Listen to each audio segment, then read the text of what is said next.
I've been happily married for 2 decades now. Despite not having children, my wife, Emily, and I share a deep and affectionate bond.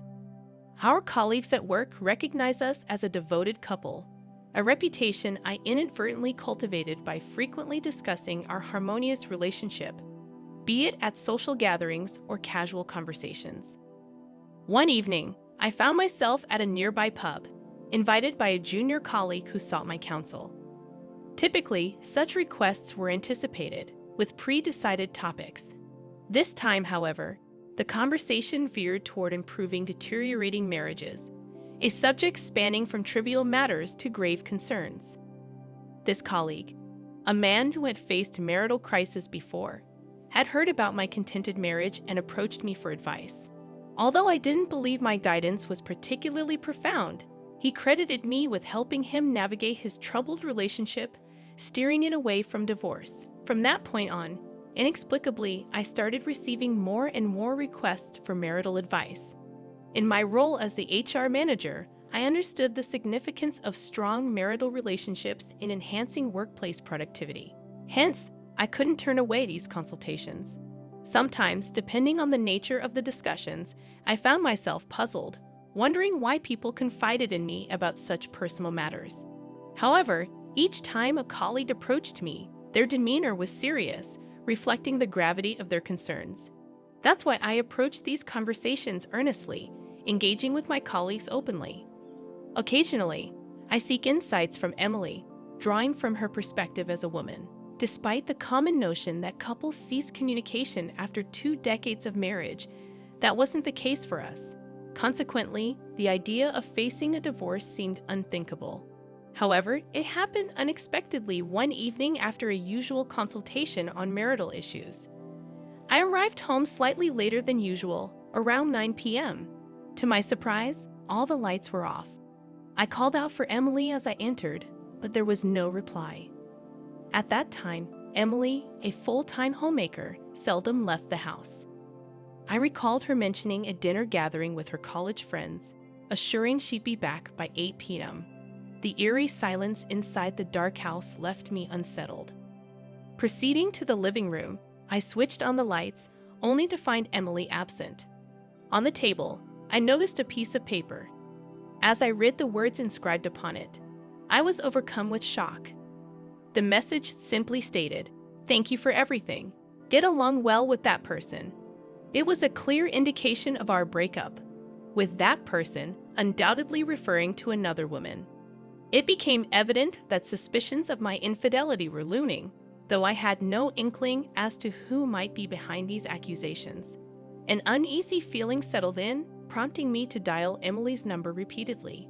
Strangely, she didn't answer, and her voicemail remained untouched.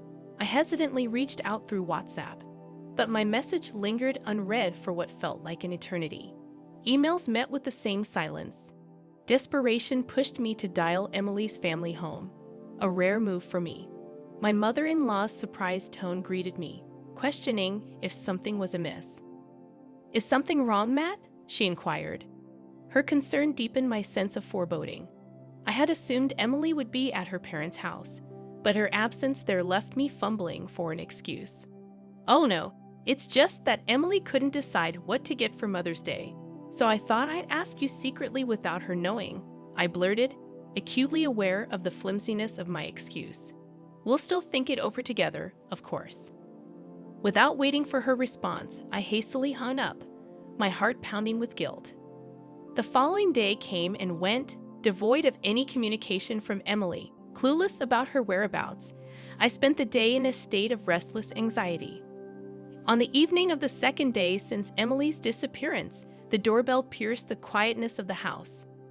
I rushed to the doorbell monitor, hoping beyond hope that it was Emily's return. I was taken aback when I saw my mother-in-law on the monitor, her unexpected presence surprising me.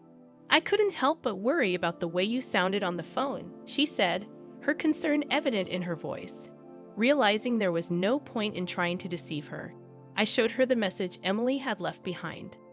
The moment she read it, her expression turned stern, and suspicion clouded her eyes. Despite my calm explanation that I had no knowledge of the message's meaning, she remained unconvinced. Her doubts about me lingered, unresolved, and she eventually left, leaving me to grapple with the mystery of Emily's disappearance. In the wake of Emily's vanishing act, I found myself repeatedly pondering the message's cryptic meaning, but I remained clueless.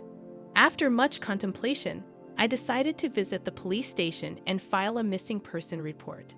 However, the police officer I spoke to dismissed my concerns. Persisting, I pressed on, but the officer seemed irritated and asked, "Have there been any strange changes in your wife's behavior recently? Any signs of another man?" His unexpected question caught me off guard. In a fit of anger, I retorted, "There's no way something like that would happen with Emily." However, the officer, likely accustomed to such defensive responses from concerned spouses, remained unfazed, his expression unchanged. He calmly continued, "Sir, please." I agreed to file the missing person report, though I couldn't shake the feeling that the officer's response was mechanical, lacking genuine interest in finding Emily. Leaving the police station, the word cheating lingered in my mind, an unsettling echo of the officer's inquiry. Back home, I continued to dwell on Emily's recent behavior, searching for any suspicious signs. Despite my efforts, I couldn't pinpoint anything alarming. In the days following Emily's disappearance, I slept in the living room, ready to respond to any communication.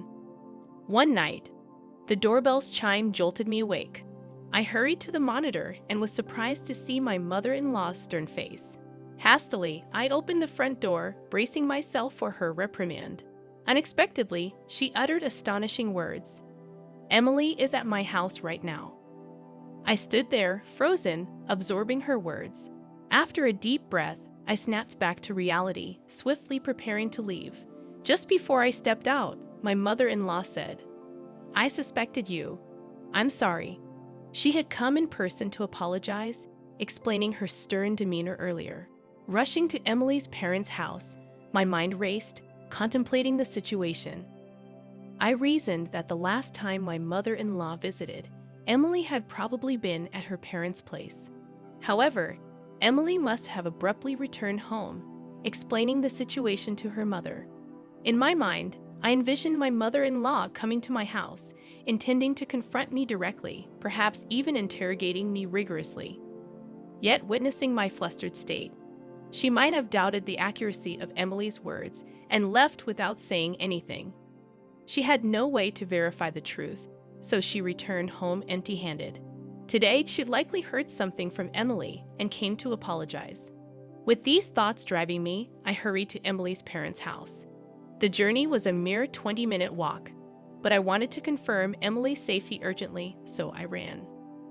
Upon reaching my childhood home, Emily, as soon as she saw my face, began apologizing profusely, her tears flowing freely. I found myself at a loss for words, caught in a somewhat comical state of disorientation. Finally, when Emily regained her composure, she began speaking quietly, explaining her side of the story. As I listened, all the tension left my body. The reason she had left home was a complete misunderstanding on her part. On that day, Emily had glimpsed me while she was on her way home after finishing dinner with her friends. I was merely walking, carrying a small child. Beside me stood a woman in her early 30s, the two of us appearing like a genuine parent-child duo. Emily murmured, reminding me of the day when she had spotted me. It was a day when I had received a consultation from a junior colleague. Later, in the evening after work, I had a discussion with his wife. This colleague of mine, still engrossed in his work, had 2 children, both about to turn 2 years old. He had refrained from joining the discussion, fearing he might inadvertently worsen things if he were present. The root cause of the couple's relationship deterioration was the wife's constant complaints about his late arrivals home due to a significant project's final stages, demanding his late-night presence. He was deeply involved in the project, often working late into the night. Consequently, he returned home exhausted and lacked the patience to listen to his wife's grievances. One day, his wife's patience wore thin, and she exploded in anger. Despite his numerous apologies, she seemed inconsolable. Feeling desperate, he pleaded with me, "I can't take it anymore. Please do something." It was then that I intervened to mend their relationship. Of course, Emily was unaware of my involvement. On the day she saw us walking together, seemingly amicable, she instinctively suspected me of cheating. In reality, we were simply walking together to the bus terminal near the station. Unbeknownst to me, Emily discreetly followed the three of us. Her intuition had solidified into conviction when she saw the child I was holding address me as Daddy. My cheerful response, a simple, "What's up?" was all it took. I still remember the joy I felt when the child called me Daddy, and how my smile had widened in response. Yet, as I grinned, Emily's world seemed to darken before her eyes. Shocked, she rushed home immediately, leaving a message before heading to her parents' house. Tearfully, she recounted the day's events to her mother, releasing the pent-up emotions that had consumed her. As she spoke, relief seemed to find her, and she fell into an exhausted sleep. When Emily woke, her mother was no longer there. At that moment, her mother must have been en route to my house. Today, Emily realized it was all a misunderstanding. One day, at her mother-in-law's suggestion, we went to the shopping center, hoping to distract ourselves. While there, Emily spotted a woman and a child she had seen in town.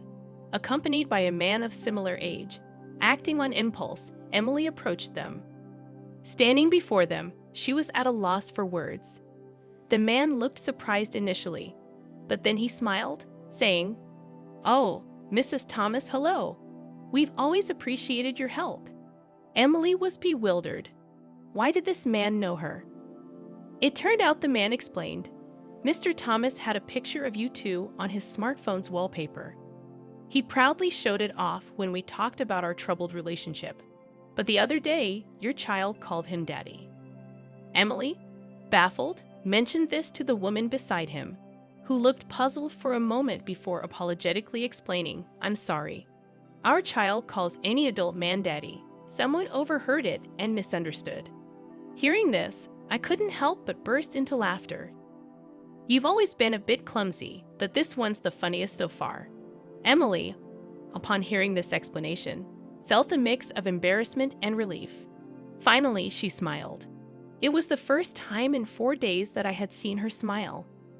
Unable to contain my emotions, I said, "Please continue showing me that smile from now on."